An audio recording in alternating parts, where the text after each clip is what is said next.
오늘은 신천지 이만희 계시록을 교정한다 18번째 말씀을 증거하겠습니다. 오늘 제목은 하나님이 예수님에게 장가 들었다는 괴이한 교리에 대해서 말씀을 드리겠습니다.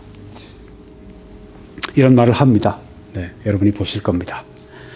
지금 여기에 여러분이 보시는데 오른쪽에는 남자 얼굴이 있습니다. 이만희 씨입니다. 왼쪽에는 여자 얼굴이 있습니다. 김남희 씨입니다. 얼마 전에 둘이 영적 결혼을 했다고 합니다. 그러니까 여기에 이만희 씨가 이 김남희 씨에게 이제 영적 장가 들었다는 그런 얘기예요. 우리가 그걸 듣고 참 무슨 그런 괴이한 결혼식이 다 있나 우리가 이렇게 얘기를 했습니다. 네. 성경에 그런 결혼은 없거든요. 그래서 그때 우리가 그런 생각을 한 적이 있었는데, 그런 이야기가 나오고, 그런 의식이 진행이 되고, 그렇게 해서 또 후계자 또 이제 세우고, 그런 작업을 하는데, 미리 다 이런 것들이 있었던 겁니다. 하나님이 예수님에게 장가 들었다. 이런 그 교리를 가지고 있습니다. 그 외에 제가 몇 가지 함께 말씀을 드리려고 합니다. 오늘 이 말씀은 노란 별, 빌라델비아 교회에 증거하는 말씀 속에 이 내용이 담겨 있습니다. 그래서 오늘 이 말씀과 함께 병행해서 들으실 그 설교는 개혁주의와 세대주의로 본 요한계시록 강해 28번째 말씀입니다. 여기는 요한계시록 3장 7절에서 13절 본문 말씀이고요. 빌라델비아 교회에 대한 말씀입니다. 신실한 교회, 하나님께서 이 말씀을 통해서 여러분들에게 놀라운 은혜를 베푸실 줄 믿습니다. 그래서 이 말씀 꼭 아직 시청하지 않으셨으면 시청하시면서 이 짝으로 이렇게 함께 병행해서 시청하시면 좋습니다. 첫째, 이만희 씨의 교리 사기는 무엇인가? 제가 왜 이만희 씨가 이렇게 성경을 왜곡하고 이렇게 하는 것에 대해서 좀 날카로운 표현, 교리 사기라고 하는 말을 쓰는가 하면은 이유가 있습니다. 자기 혼자 얘기하고 자기 혼자 써내면 이만희경이다. 혹은 소설을 쓴다. 악한 소설을 쓴다. 그렇게 얘기하고 넘어갈 수 있지만 이 사람이 하는 일은 이만희라고 하는 이 사람이 하는 일은 성경 말씀을 가지고 이게 성경에 하신 분명한 뜻이다. 이렇게 자기가 계시받았다. 이런 식으로 얘기하기 때문에 제가 그건 교리 사기다. 그렇게 분명하게 못 박아서 이야기를 하는 것입니다. 왜? 사기는 사기니까. 거짓말은 거짓말이니까. 속임수는 속임수니까 하는 것입니다. 한번 여러분이 직접 분별해 보시기 바랍니다. 첫째는 이스라엘의 새 이름에 대해서 성경에 말씀을 했는데 그것을 이제 바꿔치기 합니다. 예수님의 새 이름이다. 이렇게 바꿔버립니다.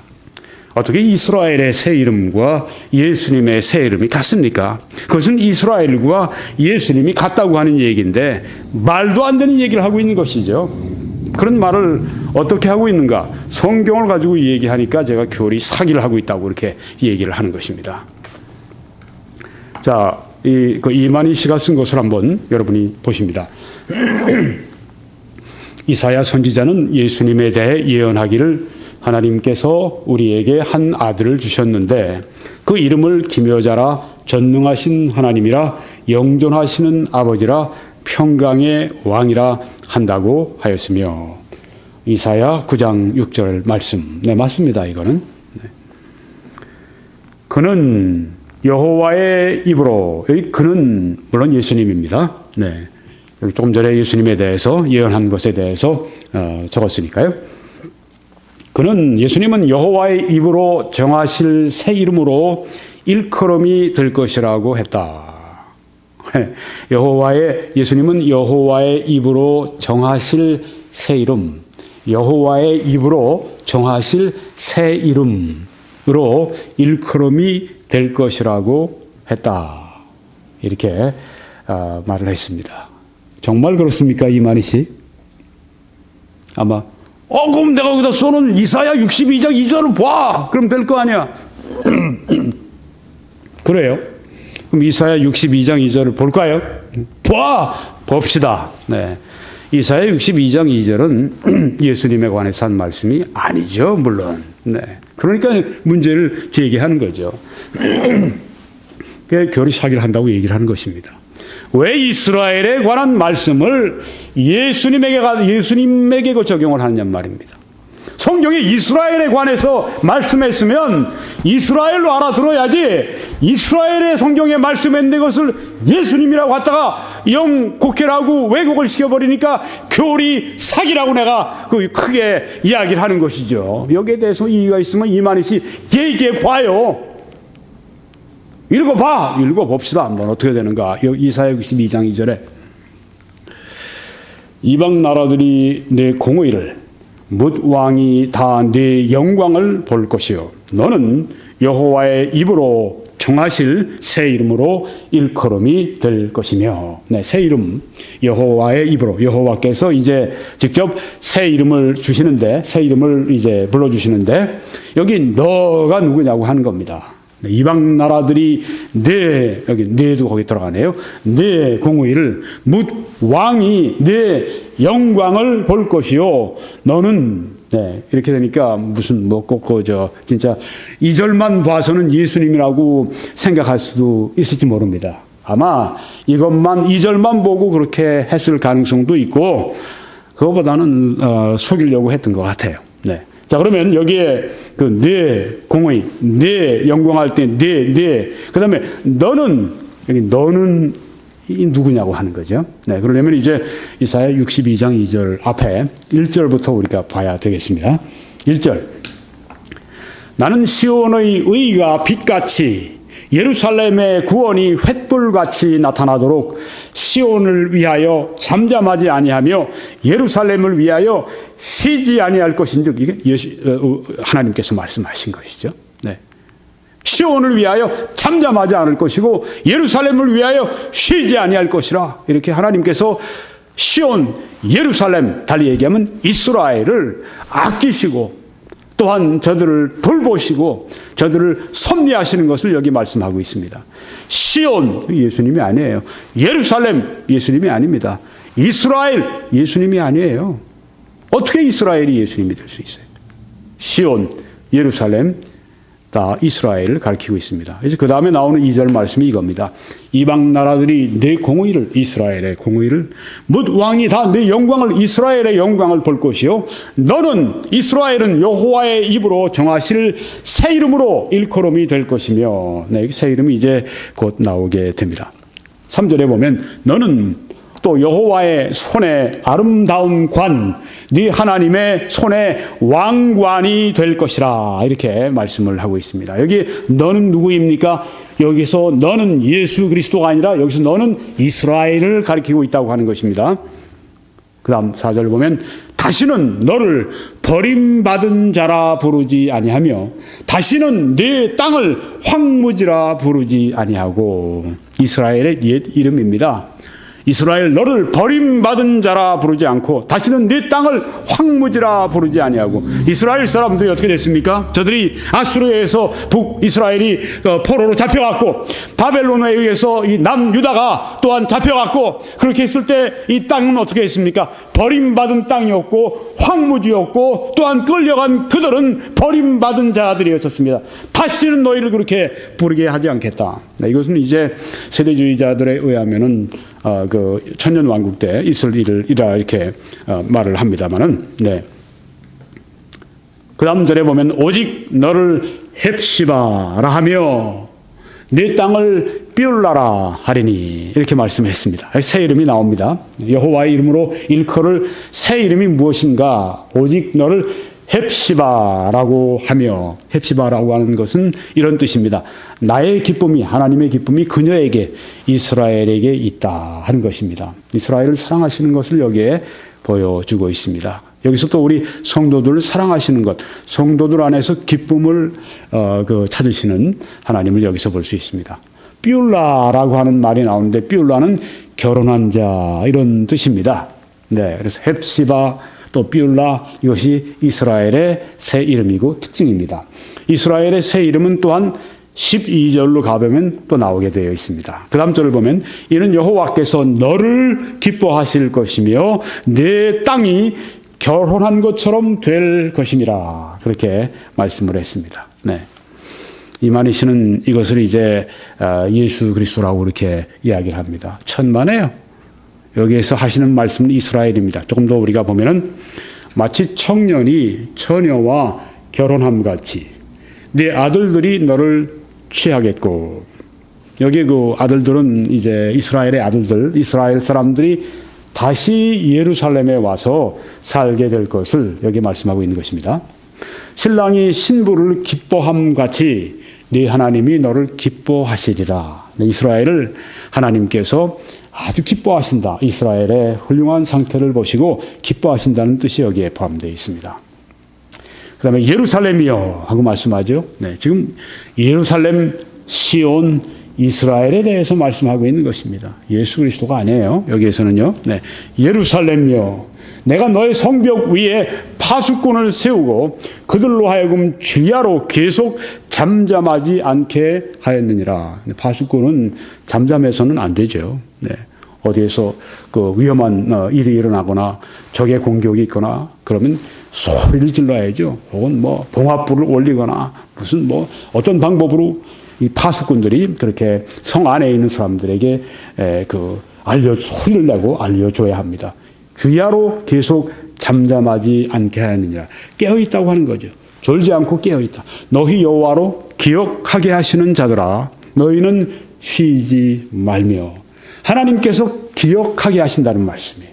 우리의 소원을, 우리의 필요를, 또 다른 사람들의 그 소원과 필요를, 또한 더 나아가서 우리 뭐 한 단체나 혹은 국가나 교회나 필요를 위해 여호와께서 기억하게 하시도록 하는 자들아 너희는 쉬지 말며. 쉬지 말라고 했습니다. 기도하는 사람들은 쉬지 말라고 했습니다. 또 여호와께서 예루살렘을 세워 세상에서 찬송을 받게 하시기까지 그로 쉬지 못하시게 하라. 조금 전에는 뭐라고 말씀을 했죠? 너희는 쉬지 말라고 했습니다. 또 그 다음 절에서는 하나님으로 하여금 쉬지 못하시게 하라고 말씀을 했습니다. 네. 우리도 쉬면 안 돼요. 네. 우리가 쉬면 하나님이 계속 쉬지 못하시도록 우리가 쉬면 안 된다고 하는 겁니다. 쉬지 말라고 하신 것입니다. 언제까지? 예루살렘을 세워서, 이스라엘을 세워서 세상에서 찬송을 받게 하시기까지 그로 쉬지 못하시게 하라. 계속해서 기도하라고 하는 것입니다. 하나님 앞에 쉬지 말고 하나님이 계속 기억하시도록, 하나님께서 그 역사를 쉬지 않으시도록 계속해서 기도하고 또 기도하고 또 기도하고 그렇게 하라고 하는 것입니다. 자, 오늘 우리는 이만희 씨의 이 교리를 왜곡하고 사기하는 문제에 대해서 들춰내고, 또한 하나님의 말씀에 강력한 진리의 빛을 쬐어서 그것이 잘못된 것임을 알리고, 또한 하나님의 말씀을 또한 알리는 것이 목적입니다. 그래서 오늘 우리가 하나님의 말씀을 공부하면서 우리가 진리의 말씀 가운데서 그런 것들을 다루게 되는데요. 네. 이만희 씨의 말이 중요한 게 아닙니다. 하나님의 말씀이 어떻게 그의 말을 정죄하고 있는가, 또 진리의 말씀은 과연 무엇을 말씀하는가, 이게 초점입니다. 그래서 오늘 이 기도에 대해서 제가 한 가지 인용을 좀 하고 싶습니다. 유명한 설교자의 황태자라고 불리우는 찰스 헤든 스펄전 목사님이 이런 기도에 대해서 이런 말씀을 참 잘 하셨습니다. 인용을 하겠습니다. 어떤 사람들은 기도는 우리 자신에게 쓸모 있는 것이지 하나님에게 영향을 미칠 수는 없다고 생각한다. 기도는 우리가 기도하고 있기 때문에 스스로가 이렇게 내가 좀 위로를 받는 것이지 하나님에게 어떻게 영향을 미치겠느냐, 이렇게 생각하는 사람들이 있다는 겁니다. 또한 하나님의 목적이 변화되는 것은 불가능하며, 제한된 존재, 우리가 제한된 존재로서 부르짖음으로 기도함으로 하나님께 영향을 미친다는 것은 결코 사실일 것 같지 않다고 말한다. 제한된 우리 인간이 제한이 없으신 그 하나님의 목적에 우리 기도로, 우리 부르짖음으로 영향을 미칠 수 없다고 생각한다. 이런 사람들이 많다고 하는 겁니다. 우리 역시 하나님의 목적은 변하지 않는다고 생각한다. 네, 뭐 우리 인간의 짧은 생각 때문에 하나님이 생각을 바꾸시고 그럴 수는 없죠. 네. 우리의 생각에 따라 하나님이 우리의 목적에 따라 하나님의 목적을 바꾸시고 그런 일은 없습니다. 그러나 만약 기도가 하나님의 목적의 한 부분이라면, 네, 하나님의 목적을 우리가 기도로 바꿀 수는 없지만 그 기도가 바로 하나님의 목적의 한 일부분이라면, 만약 하나님이 그들에게 축복을 주시려 의도했을 때 축복을 주시려고 하는데 그의 백성이 기도해야 한다고 정하셨다면 어떻게 될 것인가? 네. 왜 기도를 해야 되는가? 하나님이 주시려고 하는데 그냥 주시지 않고 하나님께서 우리에게 기도하라고 그렇게 정하셨다는 말씀이에요. 왜 하나님께서 우리에게 기도하라고 정하셨을까? 그것은 하나님 앞에 우리가 의존하는 존재로 살라고 하신 말씀이죠. 하나님께 우리가 기도한다고 하는 것은 내가 할 수 있는데 왜 하나님께 해달라고 기도를 요청하겠어요? 내가 해버리고 말지. 내가 못하기 때문에 하나님 앞에 우리가 기도하는 거 아니겠습니까? 제임스 패커라고 하는 유명한 신학자가 참 좋은 말씀을 했습니다. 기도는 우리의 무능함을 하나님 앞에 고백하고 알리는 것이다. 기도할 때 우리는 하나님, 저는 무능합니다. 제가 할 수 없습니다. 하나님이 하셔야 합니다. 기도는 왜 해야 되는가? 하나님께서 왜 우리에게 기도를 시간을 들여서 그냥 주시면 될 걸 왜 그 시간에 다른 거 하면 더 잘할 텐데 왜 하나님께서 그 시간 왜 기도를 뭐 1시간, 2시간 왜 기도하라고 하셨을까? 혹은 뭐 10시간, 20시간, 100시간, 200시간 어떤 기도는 뭐 그 이상의 시간도 왜 기도하라고 그렇게 하시는가? 그 기도는 기도할 때 우리가 하나님 앞에 우리의 무능함을 고백하는 것이고 하나님 앞에 우리가 하나님에 대한 신뢰를 우리가 고백하는 것이기 때문에 믿음이 없이는 하나님을 기쁘시게 할 수 없기 때문에 바로 이 기도는 믿음의 가장 중요한 형태고 가장 중요한 믿음의 표현이기 때문에 바로 믿음의 본질이기 때문에 기도하도록 하나님께서 하셨다고 하는 것이죠. 하나님을 의지하고 살아라. 나의 팔을, 영원한 팔을 붙들고 살아라. 바로 이것이 기도라고 하는 것입니다. 겸손한 사람이 그래서 기도할 수 있습니다. 이게 하나님이 정하신 것이라고 하는 거죠. 그래서 야고보서에도 너희가 얻지 못하면 구하지 아니하며 구하여도 얻지 못하면 너희 욕심으로 쓰려고 잘못 구함이니라. 하나님의 뜻 아닌 것을 가지고 우리가 열심히 구해도 소용이 없겠지만 하나님의 뜻인데도 얻지 못하는 것은 너희가 얻지 못하면 구하지 아니하며 이렇게 말씀하신 것은 우리에게 구하라 그러면 너희에게 주실 것이요 찾으라 그러면 찾을 것이요 두드리라 그러면 너희에게 열릴 것이니 다 현재형이거든요. 계속 진행형이거든요. 성경에 보면 우리가 예수님께서 얼마나 많이 특별히 그 하나님 앞에 간절하게 또 하나님 앞에 끈질기게 하나님 앞에 믿음으로 응답이 올 때까지 기도하라고 그렇게 얼마나 여러 가지 예를 통해서 우리들에게 말씀하셨습니까? 그것은 기도가 하나님의 목적의 한 부분이라고 하는 것이죠. 하나님께서는 우리가 기도로 하나님을 의지하고 하나님을 가까이 하고 하나님과 함께 동행하도록 기도를 주셨기 때문에 기도를 하지 않으면 하나님께서 그냥 놔두신다고 하는 것입니다. 왜? 하나님을 의지하지 않는 독립적인 그 삶을 원치 않으시기 때문에 이 가지가 포도나무 가지가 포도에 붙어서 거기에서 살기를 원하시는 그 목적이 있기 때문에 왜? 기도를 통해서 하나님께서 훨씬 더 많은 우리의 삶을 풍성하게 하실 수 있기 때문에 우리에게 기도를 하라고 하신 것입니다. 기도하지 말라고 하셨다고 할 것 같으면 얼마나 따분한 인생이 되겠어요. 그렇죠? 뭐 로봇 같죠. 뭐 아무런 뭐 내 쪽에서 하나님 앞에 소원이 없는 거죠. 아니라고 하는 것입니다. 다시 한번 여기 읽습니다. 그러나 만약 기도가 하나님의 목적의 한 부분이라면 만약 하나님이 그들에게 축복을 주시려 의도했을 때 그의 백성이 기도해야 한다고 정하셨다면 어떻게 될 것인가? 기도는 섭리의 하나님의 섭리의 하나님의 역사하시는 그 섭리의 기계장치의 필수적인 바퀴들 중 하나이다. 네. 이 기도 바퀴가 움직이지 않으면 전체가 자동차가 움직이지 않는 것처럼 기도는 하나님의 섭리의 기계장치의 필수적인 바퀴들 중 하나다. 이렇게 그 예를 들어서 이야기를 한 것입니다. 기도를 드리는 것은 왕조들의 흥룡과 왕조들이 막 일어납니다. 국가들의 멸망처럼 국가들이 멸망합니다.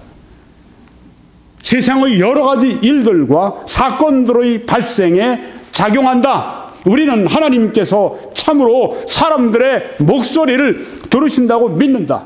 이렇게 기도에 대해서 잘 이야기를 했습니다. 자, 그래서 오늘 우리가 이 본문 말씀을 공부하면서 기도에 대해서 우리가 다시 한번 이렇게 각성을 했고요. 다시 본문으로 돌아가겠습니다. 네, 계속 지금 우리가 이스라엘에 대해서 말씀하시는 것을 우리가 지금 보고 있습니다.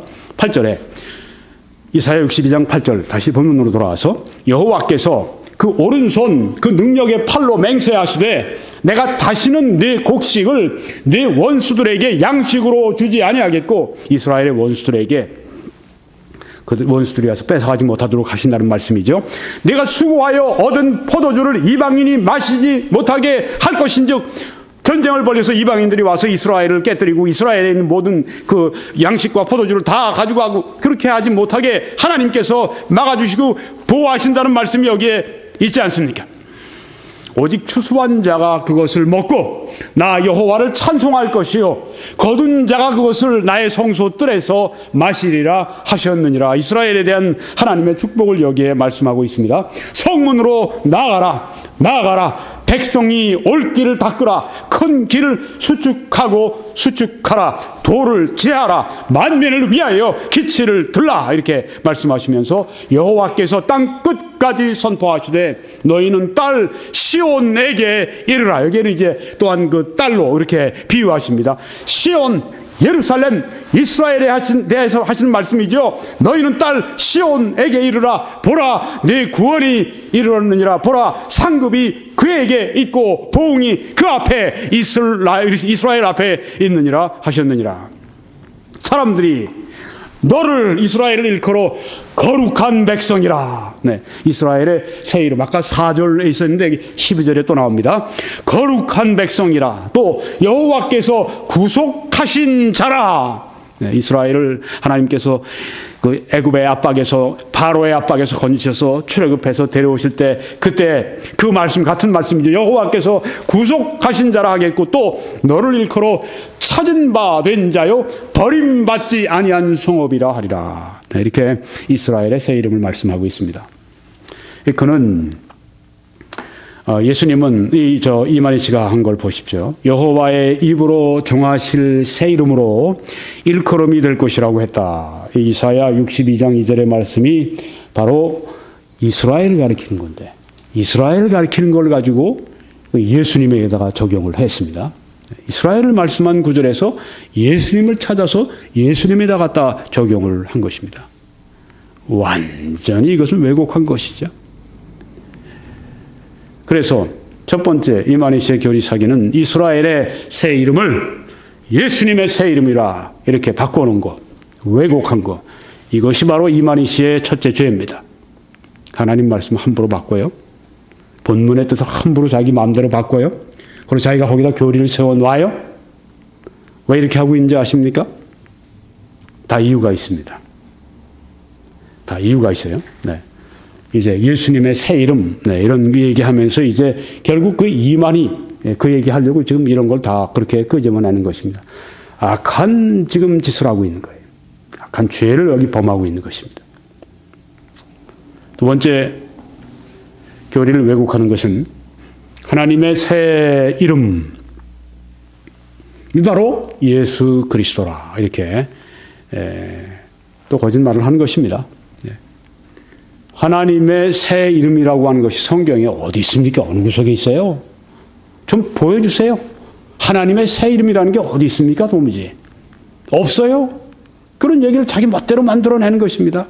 그러면서 뭐 하나님이 뭐 예수님한테 장가 들었느니 뭐니 전혀 성경에 없는 그런 얘기를 하고 있는 거예요. 아까도 이스라엘의 새 이름, 여호와 입으로 일컬을 새 이름, 그것이 이스라엘에 대한 말씀을 계속 그 본문에서 하고 있는데 그걸 예수님의 이름이라고 억지로 갖다 끼워 맞추더니 말이죠. 네, 이번엔 또 하나님의 새 이름이라고 성경에도 전혀 없는 걸 가지고 나와서 이건 이만희경이라고 얘기를 하는 거죠. 네, 이단 이만희경. 하나님의 새 이름이 어디 있어요, 성경에?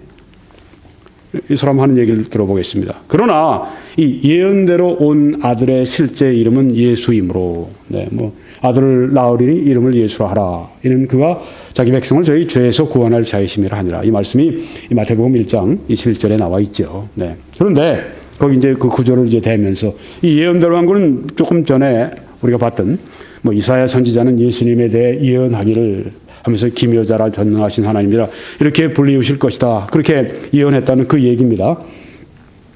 그러나 예언대로 그 말입니다. 온 아들의 실제 이름은 예수이므로 예수라는 이름이 곧 하나님의 새 이름임을 알 수 있다.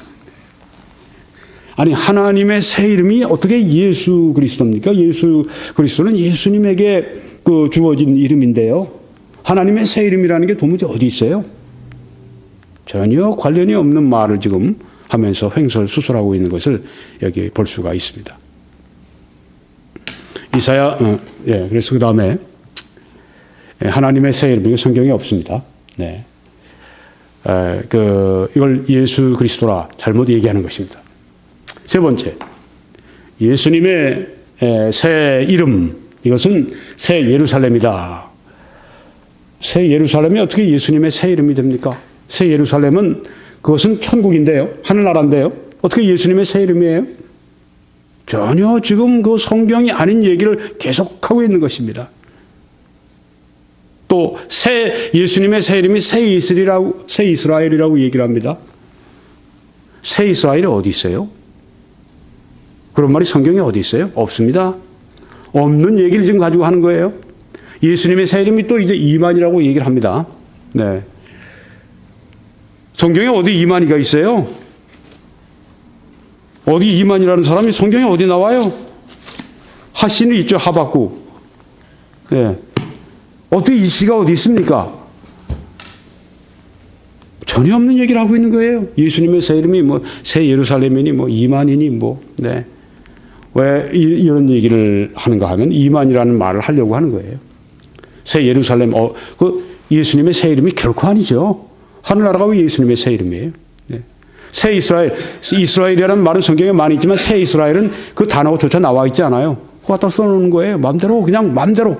네. 그리고 이제 이만희도 없네. 마음대로 갖다 써놓는 거예요. 이게 예수님의 새 이름이라고. 이게 교리 사기죠. 여호와라는 이름에 하나님께서 새 이름을 가지셨듯이 거짓말하고 있는 것입니다. 네. 예수님도 새 이름을 가지게 되셨으니 새 예루살렘이요. 네. 성경에 어디 그런 게 있어요? 갈라디아 4장 26절에 있지 않냐, 김 목사. 갈라디아 4장 26절은 볼까요?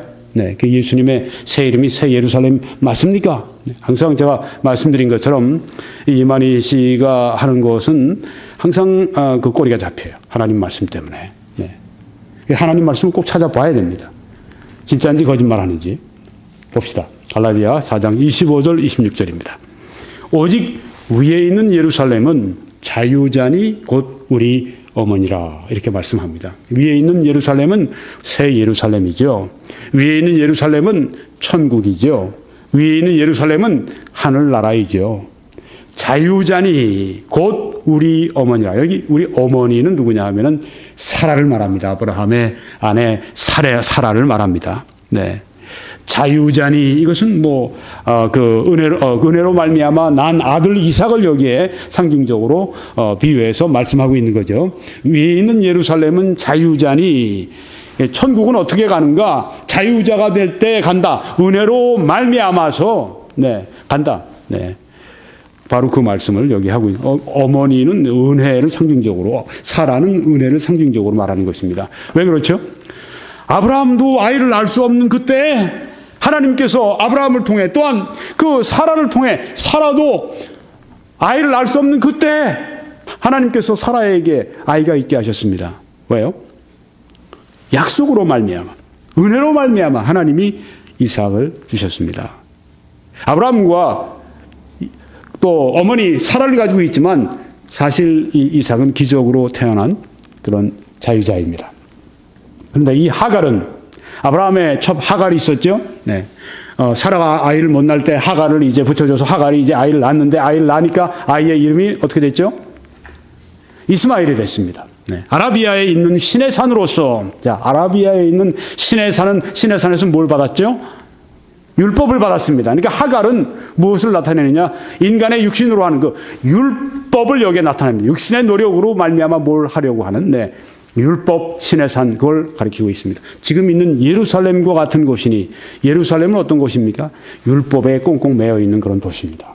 그가 그 자녀들과 더불어 종노릇하고, 하갈의 자녀 이스라엘과 더불어 다 이 율법을 상징하는 것인데, 율법에 매여 있는 도시 예루살렘을 여기 말하고 있습니다. 그러니까 이것을 도표를 보면 이렇습니다.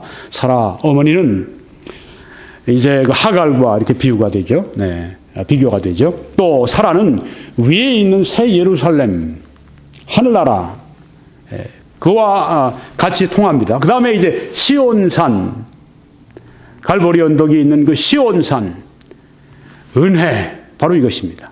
성경이 말하려고 하는 것은 여기에 위에 있는 예루살렘은 바로 은혜에 대해서 말씀하는 것입니다. 왼쪽에 보시면 하갈이 나오는데, 하갈은 이제 이 땅의 예루살렘, 율법에 매여 있는 도시, 신의 산, 율법을 받은 곳, 율법. 그래서 이렇게 하갈과 사라, 차이는 은혜와 율법의 차이. 이것이 갈라디아에서 지금 말씀을 한 바로 그 말씀이라고 하는 것입니다. 그래서요, 예수님의 새 이름이 새 예루살렘이다. 이건 너무너무 잘못 얘기한 것입니다. 그렇죠? 예수님의 새 이름이 어떻게 새 예루살렘이 될 수 있습니까? 지금 우리가 본 위에 있는 예루살렘, 이것은 은혜를 말씀하고 있는 것입니다. 또 하늘나라를 말씀하고 있는 것입니다. 새 이스라엘도 없고 이만희도 없습니다. 네 번째, 이만희 씨의 교리 사기는 하나님이 예수님께 장가들었다, 이런 얘기를 합니다. 신성모독입니다. 성경에 이런 말씀이 없어요. 삼위일체의 이단입니다. 성경에 없는 이런 얘기를 마구 만들어내요. 그러면서 가책이 없어요. 이걸 마구 가르쳐요. 이걸 믿지 않으면 지옥 간다고 막 가르치고 겁주고, 그렇게 해서 일반 정통교회에서 그 사람들을 이렇게 해서 빼내오고, 함께 지옥 열차에 함께 싣고 가고. 하나님이 예수님께 장가든다는 얘기를 하면 여기 한 걸 보십시오. 이만희 씨가 하나님의 새 이름이 그가 장가드신 예수님의 이름이 된 것처럼 이렇게 얘기를 합니다. 이 실상이라고 하는 책에 나와요. 95페이지에.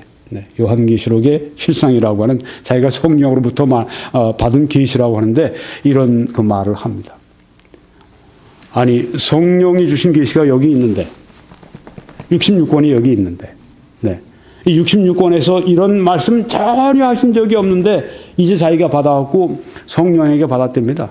하나님이 그가 장가드신 예수님, 이렇게 얘기를 합니다. 그리고 하는 얘기가 다 근거가 있지. 김 목사 근거가 있어. 호세아 2장 19절 봐. 요한복음 10장 30절 봐. 내 말대로 그대로 나와 있지. 봐야죠. 물론 거짓말이죠. 그러니까 제가 여기 나와서 이렇게 분명하게 말씀하고 있는 거 아니겠습니까? 호세아 보겠습니다.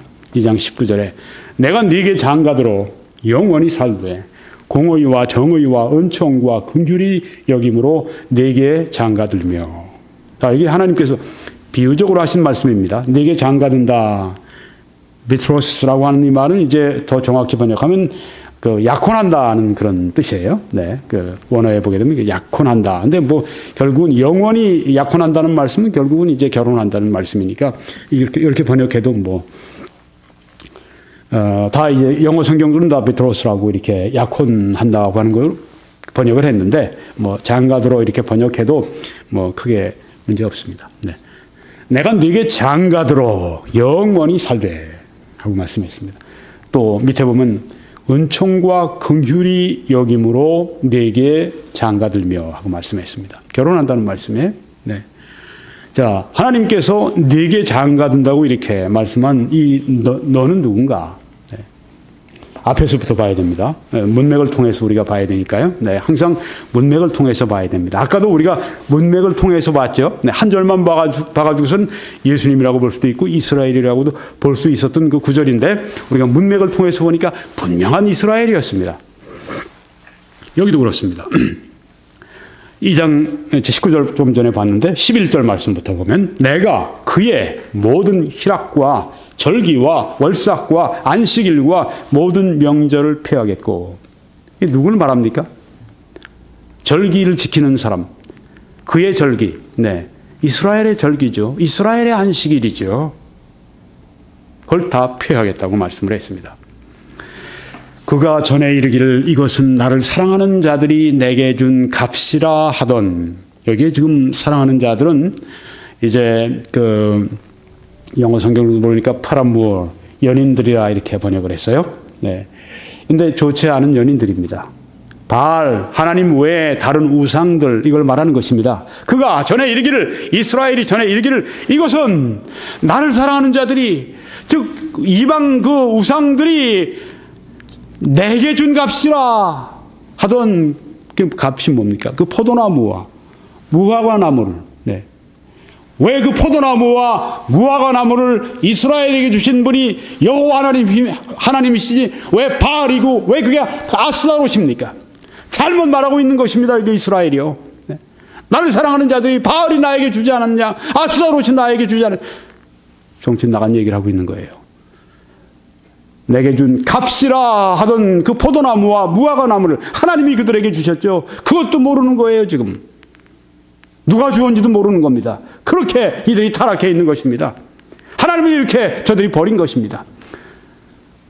그 포도나무 무화과 나무를 어떻게 하셨다고요? 하나님이 거칠게 하였다고 하셨습니다. 거칠게 만들어, 아주 와일드하게 만들어, 아주 그냥 그 야생으로 바꿔버리셨다. 아주 황폐하게 만드셨다는 말씀이에요. 수풀이 되게 하며, 포도나무와 무화과나무가 더 이상 아니라 수풀이 되게 하며, 숲이 되게 바꿨습니다. 들짐승들에게 먹게 하리라. 네.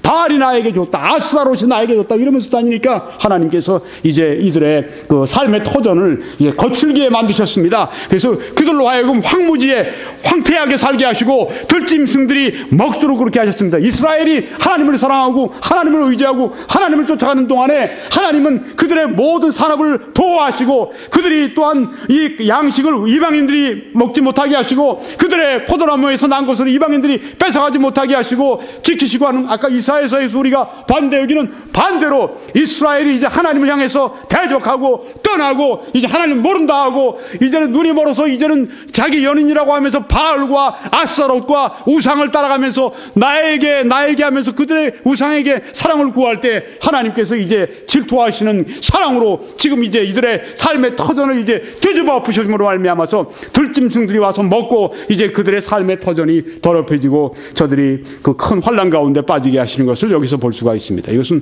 우리 그리스도인들에게도 그대로 적용이 되는 것입니다.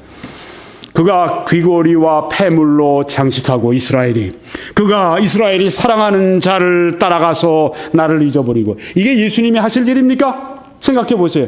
이게 예수님이 이렇게 하실 일이에요. 말도 안 되는, 예수님이 사랑하는 자를 따라서 바알을 따라가서 하나님을 잊어버려요. 이런 정신 나간 소리가 어디 있어요? 아니 이거를 뭐 예수님이라고 가르치고 이게 도무지 말이 됩니까? 이게 말이 됩니까? 말이. 주일학교 학생도 이걸 이스라엘이라고 보지 이걸 예수님이 하나님을 잊어버렸다고 그렇게 누가 그렇게 보겠어요? 이단 아니면 어떻게 성경을 이렇게 거꾸로 봅니까? 그렇죠?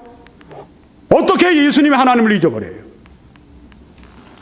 조금 전에 여러분 다시 좀 기억나시도록 제가 여기에 다시 보여드립니다. 하나님의 새 이름이 그가 장가드신 예수님. 그 다음에 호세아 2장 19절 이렇게 했거든요. 하나님이 장가드신 예수님이라고 했단 말이에요. 여기 보니까 내가 네게 장가들어 영원히 살되, 그래서 너가 누군가? 예수님이라면 이만희 말이 맞죠? 천만에. 지금 우리가 계속 이 말씀을 보고 있지 않습니까? 이 말씀을 보고 있는데 여기에서 지금 분명히 나타나지 않습니까? 그가 사랑하는 자를 따라가서 나를 잊어버리고 하나님을 잊어버렸어요. 예수님이 어떻게 하나님을 잊어버려요? 하나님이신데 본질상 이단은 성경을 거꾸로 보는 것입니다. 네, 성경을 뒤집어 보는 것입니다. 그 이단이 향을 살라 바알들을 섬긴 시일대로 내가 그에게 벌을 주리라 여호와의 말씀이니라. 바알들을 섬기는 게 누가 하는 것입니까? 예수님이 바알들을 섬겨요? 정신 차려요, 정신 차려. 이만희 씨, 정신 차려요, 정신 차려. 정신 차려. 당신이 정신 차리지 않고 그런 이 망발을 하고 이런 거짓된 교리 사기라고 하니까 얼마나 많은 사람들이 당신과 함께 지금 지옥을 향해서 가고 있냔 말이에요. 정신 차려야 돼, 정신. 아니, 이만희 씨는 그 사람이 본래 정해진 사람이라고 할 것 같으면, 가룟유다같이 자기 길을 가는 사람이라고 할 것 같으면 왜 거기에 함께 편성하고 왜 거기에 함께 따라갑니까? 여기 신천지인이 보고 있는 사람이 있다고 할 때는 왜 따라가요? 왜? 무엇 때문에 따라갑니까? 따라갈 이유가 뭐가 있어요? 이 성경 말씀이 밝게 알려주고 있는데 어서 돌아오십시오. 하나님께서 당신을 택하셨다면, 하나님의 택한 백성이라면 이 말씀을 들으면서 분명히 회개하고 돌아올 것을 난 믿습니다. 내가 그에게 벌을 주리라 여호와의 말씀이니라. 그러므로 보라, 내가 그를 타일렀다고 했습니다. 항상 하나님이 기회를 주시잖아요. 세컨드, 서드, 두 번, 세 번 찬스를 주시잖아요. 네, 내가 그를 타일러 거친 들로 데리고 가서, 아무도 방해할 수 없는 곳으로 데리고 가서 이스라엘을 말로 위로하고, 거기서 비로소 그의 포도원을 그에게 주고, 네, 이제 그 이스라엘이 돌아온 것입니다. 아골 골짜기로 소망의 문을 삼아 주리니. 네, 이스라엘에 대한 이런 하나님의 끝없는 환대, 영원한 환대, 하나님의 완전한 환대는 항상 세대주의자들은 천년왕국 때 일어날 일로 생각을 합니다. 네. 하여튼 여기에서 아골 골짜기는 어디입니까? 아골 골짝 빈들에도 복음 들고 가오리다. 이런 찬송이 있어요. 아골 골짜기가 뭐죠? 트러블, 고통의 골짜기라고 하는 것입니다. 거기에서 아간이 처형을 당했죠. 온 이스라엘을 함께 패배로 이끌고 사망과 또한 하나님의 진노 가운데 들어가도록 그렇게 만든 그 아간이 죽었던 아골 골짜기, 거기는 고난의 골짜기, 고통의 골짜기입니다. 그걸 소망의 문을 삼아 주리니. 이제는 더 이상 아골 골짜기가 아니라 바로 전에는 고통이었는데 이제는 소망이고, 전엔 절망이었는데 이제는 소망이고, 그런 소망의 문을 삼아 주리니. 그가 거기서 응대하길 어렸을 때와 애굽 땅에서 올라오던 날과 같이 하리라. 출애굽할 때 말씀이죠. 여호와께서 이르시되 그날에 네가 나를 내 남편이라 일컫고 하고 말씀했습니다. 누가? 네, 이스라엘이 네가 나를, 하나님을 내 남편이라 일컫고, 이게 비유입니다. 네, 가까운 그 사이를 표현하기 위해서 우리에게 이렇게 아주 정말 겸손하시게 이렇게 표현하신 거예요. 이스라엘이 어떻게 하나님을 남편이라고 부릅니까? 네.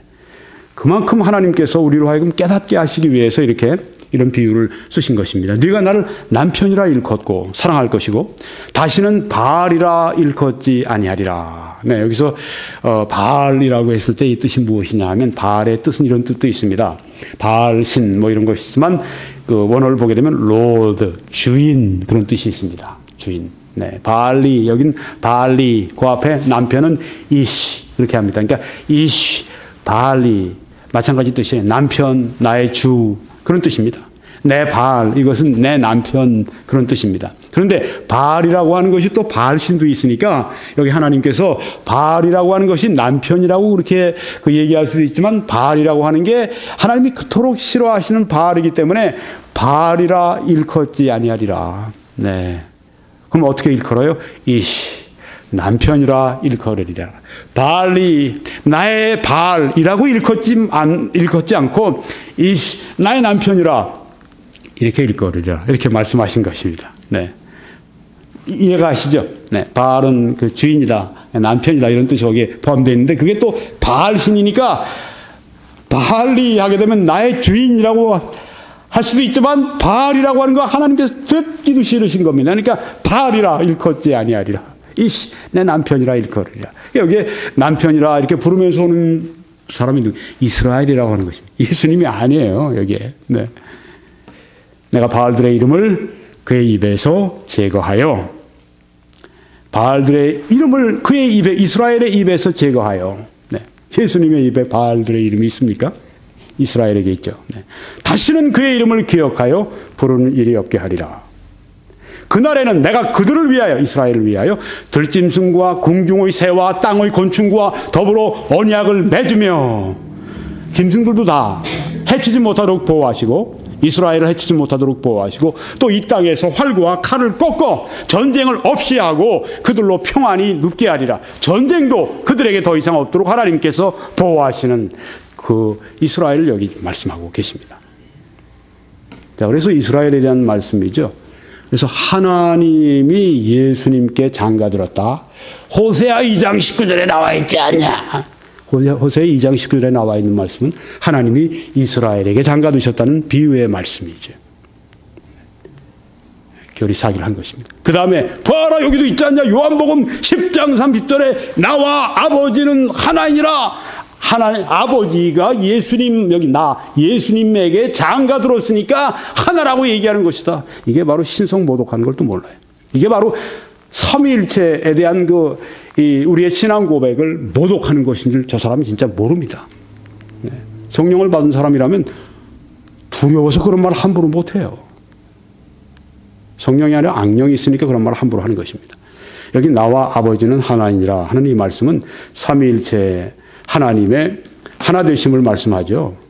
하나님의 성부, 성자, 성령, 하나님, 세 위의 하나님께서는 다 완전하신 하나님이시지만 또한 한 분이시죠.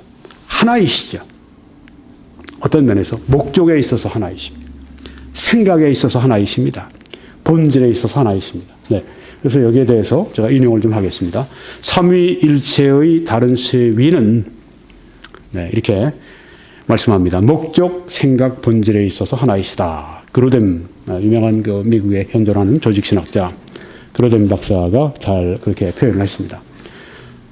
여기에 그래서 목적과 생각과 본질에 있어서 하나이시다. 나와 아버지는 하나이다 하고 말씀했을 때 이것은 네, 아버지가 그 아들 예수 그리스도에게 장가 들어가지고 하나고 이런 엉뚱하고 이런 신성 모독적인 이런 얘기가 전혀 아닙니다. 네. 전혀 아니에요. 전혀 아닌 얘기를 하고 있어요. 전혀 성경과는 정반대 이야기를 하면서 내가 성령 받았다. 내가 받은 이 계시 믿지 않으면 다 지옥 간다. 이런 망발을 하고 있어요.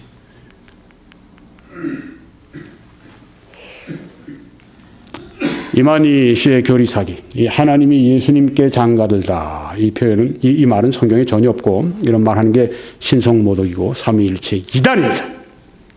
첫 번째, 이만희 씨의 교리사기는 예수님의 새 이름이 이만이다. 이렇게 얘기를 합니다. 이만희 이름이 어디 있어요? 네. 여기 보십시오. 하나님의 새 이름이 그가 장가드신 예수님의 이름이 된 것처럼, 네. 예수님의 새 이름은 예수님이 신부로 삼은 이기는 자, 이 말이에요. 예, 이름이 된다. 네. 예수님의 새 이름. 네. 그것은 아까 새 예루살렘이다. 새 예루살렘 무슨 예수님의 새 이름이에요? 새 예루살렘은 천국 하늘나라를 말하는데, 그 다음에 예수님의 새 이름은 새 이스라엘이다. 새 이스라엘이 성경에 어디 그런 단어가 나와요? 전혀 없어요. 그 다음에 또 예수님의 새 이름은 또 이기는 자 이만이다. 이만이가 어디 나와요? 이만이가. 네. 이단자 이만이가 왜 여기 나와요? 예수님의 새 이름이 왜? 여기 성경에 보니까 요한계시록 3장 11절에서 내가 나의 새 이름을 그의 위에 기록하리라고 말씀을 했습니다. 예수님의 새 이름을. 그러고 나서 이제 요한계시록 좀 뒤에 19장 16절에 보면 만왕의 왕이요 만주의 주라 하였더라. 이렇게 예수님의 새 이름을 말씀하고 있습니다. 예수님의 새 이름은 새 예루살렘도 아니고 예수님의 새 이름은 새 이스라엘도 아니고 예수님의 새 이름은 더더구나 이만희도 아니에요. 네. 아주 이만희 스스로에게 미친 사람이에요. 이만희는. 네. 참 보이지 않는 데서 보니까 네. 나의 새 이름은 만왕의 왕이요 만주의 주라 하였더라. 이 말씀이라고 하는 것입니다. 네. 다섯 번째 이만희 씨의 교리사기는 예수님의 새 이름은 이만이다. 네, 이것 말씀드렸고, 여섯 번째 마지막으로 예수님이 이만희를 신부로 삼았다. 이렇게 얘기를 합니다. 네. 예수님이 그러니까 이만희에게 장가들었다. 이제 이런 얘기예요. 예수님이 이만희와 결혼했다. 이런 얘기입니다. 네, 결혼도 참 많이 하네요. 자기 부인하고도 결혼했고, 그렇죠? 네, 지금도 부인이 있고, 또 김남희 신가하는 여자, 그 사람 또 젊은 여자 또 데려다 또 자기 또 영적 신부로 삼아버렸고, 또 예수님한테 또 이제 장가 들어서 시집 가서 이제 또 예수님 신부가 됐고, 여러 가지네요. 아주 네, 여러 가지입니다. 아주 네. 이 교회론 이단이라는 걸 몰라요. 왜요? 여기 한번 봅시다. 네, 하나님의 새 이름이 그가 장가드신 예수님의 이름이 된 것처럼 예수님의 새 이름은 예수님이 신부로 삼은 이기는 자의 이름이 된다. 네, 이기는 자가 누군데? 이기는 자는 모든 그리스도인들, 네, 이기는 자는 그리스도인들 가운데 또 이기는 자들, 이런 사람들을 여기 말씀하는데 어떤 때는 이기는 자가 그리스도인 전체를 가리킬 때가 있어요. 네, 이기는 자가 또한 특별히 어떤 문제에 대해서 이기는 그 사람들이 또 있습니다. 예수님이 신부로 삼은 이기는 자는 그리스도인들인데 자기래, 자기, 이만이래. 성경에 말씀한 거 전혀 개의치를 않아요, 이 사람은. 성경? 그래? 그렇게 자기 얘기를 하는 거예요. 이게 성경이 이렇게 얘기한다. 성경이 전혀 그렇게 말씀하지 않는데 반대로 하면서 성경이 이렇게 얘기한다. 성령의 계시를 받았네. 안 믿으면 지옥 가. 이런 얘기를. 이런 걸 믿고 다녀요. 이런 걸. 몰라서 그렇죠. 돌아와야 됩니다. 지금 돌아오셔야 됩니다. 인생 낭비하지 말고 영혼을 또한 지옥에서 낭비하지 말고 돌아와야 됩니다. 빨리 돌아와야 됩니다. 지금 돌아와야 됩니다. 여기 성경에 보십시오. 에베소 5장 31절에 그러므로 사람이 부모를 떠나 그의 아내와 합하여 그 둘이 한 육체가 될지니, 부부 생활을 말하는 것 같지만, 결혼을 말하는 것 같지만 이 비밀이 크도다.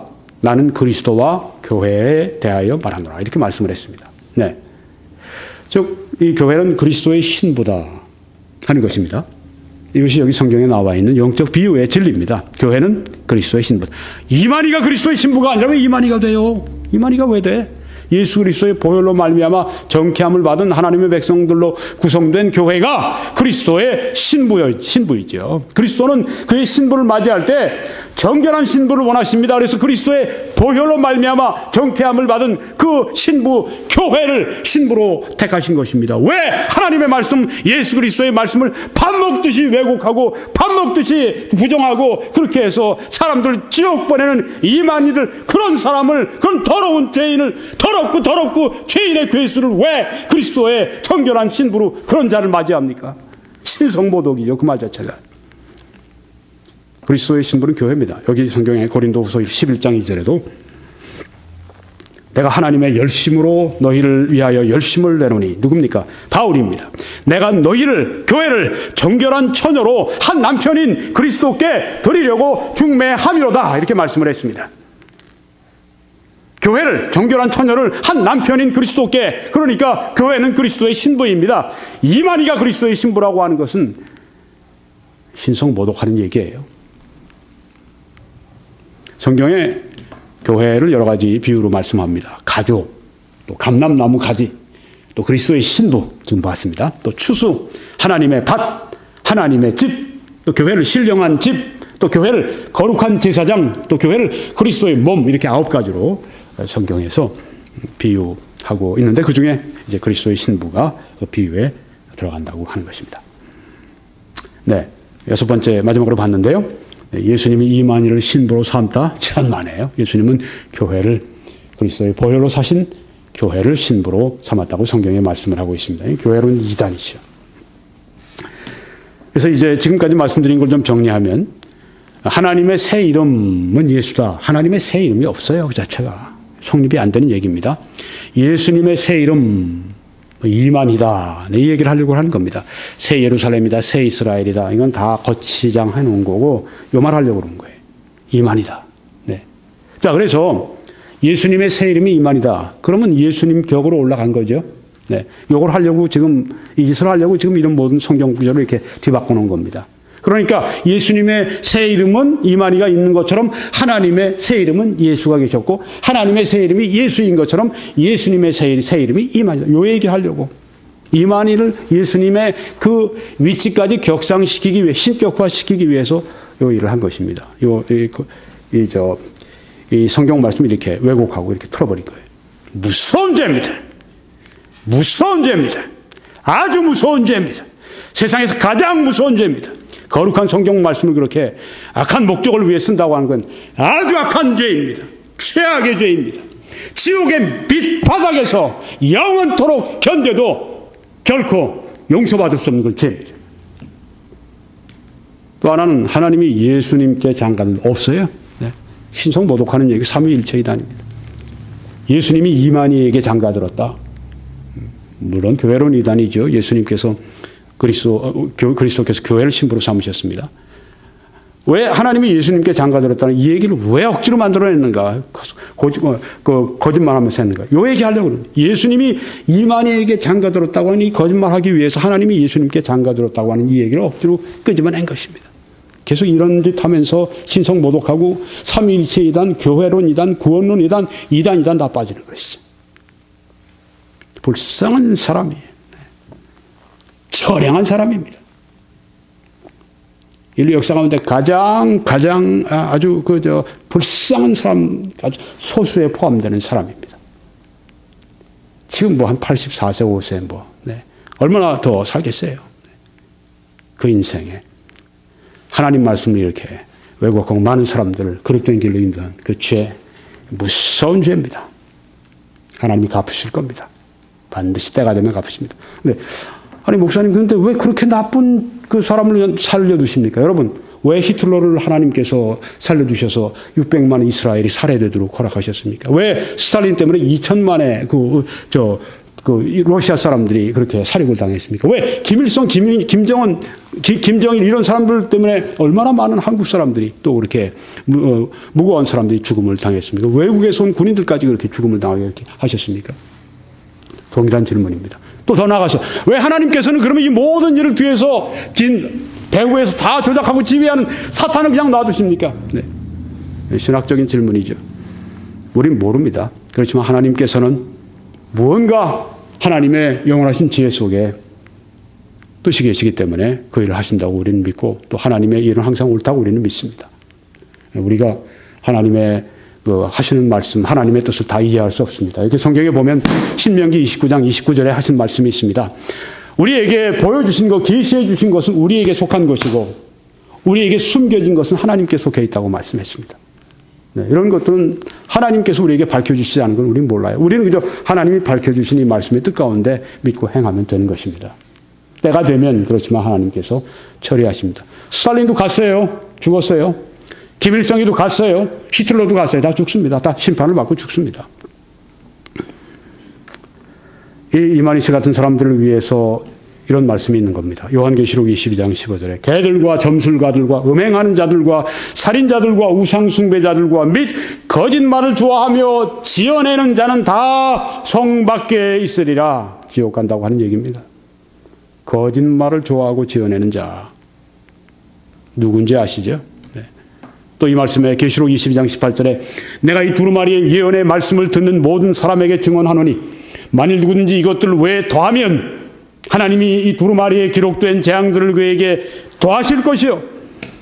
만일 누구든지 이 두루마리의 예언의 말씀에서 제하여 버리면 하나님이 이 두루마리에 기록된 생명나무와 및 거룩한 성의 참여함을 제하여 버리시리라. 이렇게 말씀했습니다. 대표적인 사람이 이만이라는 사람이죠.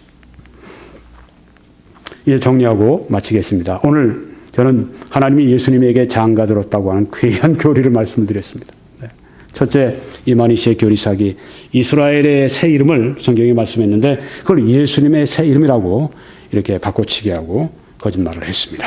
두 번째는 하나님의 새 이름이란 말 자체가 성경에 없는데 예수 그리스도라고 또 이렇게 속였습니다. 세 번째, 예수님의 새 이름이 새 예루살렘이다? 아닙니다. 새 예루살렘은 그것은 하늘나라고 천국이고 그것은 요한 아까 봤던 가라디아 4장 그 말씀에서 25절 26절에서 그 말씀은 바로 은혜를 말씀하고 있는 것입니다. 새 이스라엘은 단어도 없고 이만은 단어도 없어요. 네 번째, 뭘 잘못했느냐, 뭘 속였느냐. 하나님이 예수님께 장가들다. 네. 하나님이 이스라엘에게 장가들었다고 하는, 장가드셨다고 하는 그런 그 비유의 표현을 우리가 보았습니다. 그걸 예수님께 장가들었다고 이렇게 바꿔버렸어요. 신성 모독하는 것이고 삼위일체 이단입니다. 다섯 번째는 뭘 잘못했는가, 뭘 속였는가. 예수님의 새 이름이 이만이라고 했는데 어디 성경에 그런 게 나옵니까? 힌트라도 있습니까? 여섯 번째, 마지막으로 예수님이 이만희를 신부로 삼았다고 얘기를 합니다. 예수님이 신부로 삼은 대상은 딱 하나입니다. 교회입니다. 교회론 이단입니다.